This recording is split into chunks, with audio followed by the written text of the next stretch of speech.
when we have more than one child placed in the home, we've got to balance our time and energy. The sick child, the child who's had heartbreak, that's suffering from that, needs a lot of one-on-one time.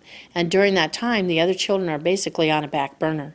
They still need our time and energy, and we need to be able to have a respite provider so that the disturbed child can be one afternoon or one evening a week somewhere else where someone else is taking care of their special needs, and we can go to dinner or have dinner at home one-on-one, listening to the other children and giving them our undivided time, because the children that are wounded take so much time and energy that it hurts the rest of the family. We have to keep the sanity and the joy in the rest of the family stable so that we can all work together to help the child, or the other children start resenting the sick child, and then we have animosity in the home, and that's not good. So we have a respite provider, one long weekend a month, and one afternoon or one evening a week, so that we have that one-on-one time with the other children.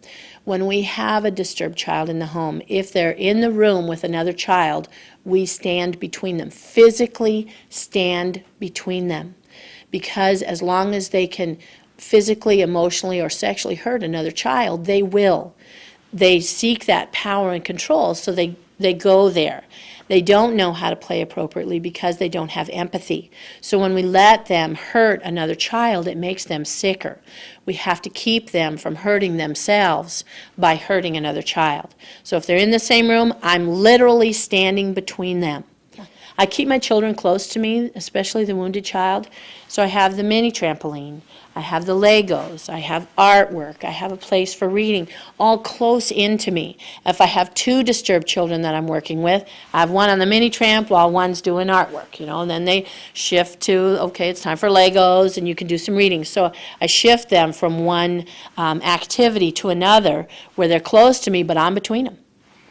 Keeps them safe. When they stabilize and we start seeing some empathy in the child to where they can play with another child without hurting them, then we add that piece where we'll play a game. One of my favorites is Jenga, because you don't have to dumb down. You can play the best you can as an adult, and the child can play the best they can as a child, and everybody can still win. So I'll have one child here, I'm here, the other child's there, and we all play Jenga together. You stack up these wooden pieces and you try to pull the pieces out, and it's just a lot of fun.